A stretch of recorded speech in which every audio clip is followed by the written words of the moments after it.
अस्सलाम वालेकुम। आज लाइव आने की वजह है लाड़की बहन योजना। ये महाराष्ट्र सरकार ने जो योजना निकाली है लाड़की बहन योजना, इसमें 1500 रुपये महीना आने वाला है।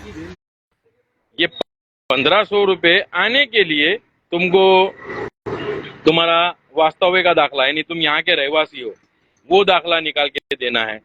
उसके बाद में तुम्हारा डोमिसाइल सर्टिफिकेट है, तुम्हारा उत्पन्न दाखला है, यानी तुम्हारा कमाई कितनी है तुमको, ये सब दाखले निकाल कर देने का है। अब 1500 रुपये महीना जो अनुदान आने वाला है लाड़की बहन योजना के तहत, वो कितने महीने आएगा उसकी कुछ गारंटी है? और ये फॉर्म सबमिट करने के बाद में आएगा या नहीं आएगा उसकी भी कुछ गारंटी नहीं है। तो भाई मैं ये बोलना चाहूंगा कि अकल का इस्तेमाल करो और ये सब चक्करों में मत पड़ो। मैं तुम्हारे को सलाह दे रहा हूं और तुम्हारे को अच्छा बुरा पहचानने का फर्क बता रहा हूं। अच्छा और बुरा दो चीज का फर्क बता रहा हूं तुमको। मैं तुम्हारे पे मेरा कुछ जो फैसला है थोप नहीं रहा हूं, वो डिसीजन तुमको लेना है। 1500 रुपये महीना जो तुमको अनुदान आएगा लाड़की बहन योजना के तहत, वो आएगा क्या? क्योंकि जो चीजें मांग रहे हैं, डोमिसाइल सर्टिफिकेट, यानी तुम 15 साल से यहाँ पे रहवासी हो, वो सर्टिफिकेट देना है तुमको। उसके बाद में तुम्हारा उत्पन्न दाखला, यानी तुम्हारी कमाई कितनी है वो। उसके बाद में मेरे को एक चीज नहीं समझ में आती है, अगर मेरे को मेरी बहन को कुछ चीज देना है, मेरी बहन अगर तकलीफ में और मेरे को मेरी बहन को अगर पैसे देने के, तो मैं बहन को ये सब चीजें बोलूंगा क्या कि ये कर वो कर? मैं उसको ये बोलूंगा कि भाई तू मेरे बाप की औलाद है, वो साबित कर, या तू मेरी बहन लगती है, क्योंकि हिंदू धर्म में राखी बांधकर बहन का दर्जा मिलता है, बराबर है। तो मैं ये बोलूंगा कि भाई अगर तुम्हारी बहन है, जब तुमको उसने राखी भी अगर बांधी है तो तुम्हारी बहन हो गई, धार्मिक तरीके से धार्मिक बहन हो गई ना वो।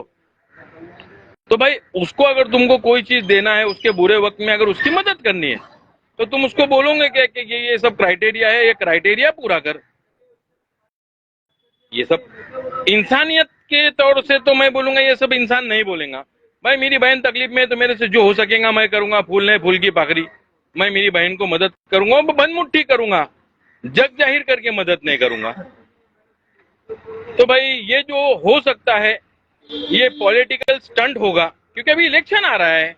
ये चीज क्यों बोलते हो? महीने 2 महीने के अंदर अभी आचार संहिता लगेगी और आमदार का इलेक्शन आएगा, तो फिर हो सकता है ये इलेक्शन स्टंट रहेगा। तुम्हारे जो डॉक्यूमेंट है वो तुम्हारे डॉक्यूमेंट का मिस यूज होगा। इसका इनकार कर सकते हो कि तुम्हारे डॉक्यूमेंट का मिस यूज नहीं होगा? तो भाई मेरा ये बोलना है, दिखावे पे ना जाओ, अपनी अकल लगाओ। स्प्राइट वाले ने कई साल पहले जब एडवर्टाइज बनाया था तो वो टाइम पे बोला था कि दिखावे पे ना जाओ, अपनी अकल लगाओ। स्प्राइट क्लियर है। अब मैं स्प्राइट की एडवर्टाइज नहीं कर रहा हूं, लेकिन जो डायलॉग है वो डायलॉग अपने काम का है, समझे?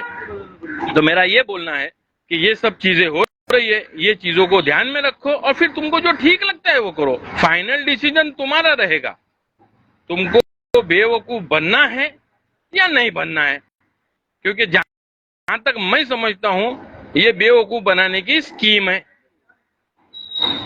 तो फिर देखो, अपनी अकल का इस्तेमाल करो और फैसला लो।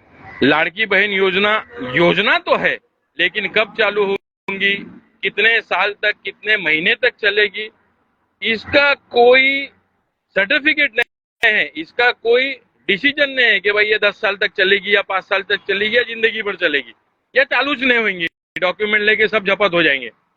तो भाई ये चीज के लिए बोलता हूं, थोड़ा सा दिमाग का इस्तेमाल करो, मेहनत करो, हलाल रोजी कमाओ और अपने हाथ को किसी के सामने फैलाने से बचो। ठीक है भाई, चलो अस्सलाम वालेकुम। नहीं, और दूसरी एक बात बोलने की थी। मैं अभी वीडियो खत्म कर रहा था, लेकिन एक बात याद आई। महाराष्ट्र सरकार जो लाड़की बहन योजना बना रही है, एक इलेक्शन के दौरान एक चीज देखने को मिली कि एक मंत्री ने, मैं नाम नहीं लूंगा क्योंकि मैं जो बोल रहा हूं वो अक्खे गांव को समझ में आएगा मैं किसके बारे में बात कर रहा हूं और क्या बात कर रहा हूं।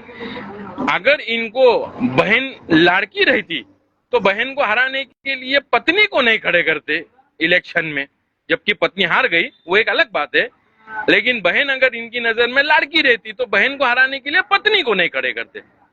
ये बात को ध्यान में रखो और मेरी बातों पे गौर करो। ठीक है, चलो अस्सलाम वालेकुम, जय हिंद, जय महाराष्ट्र।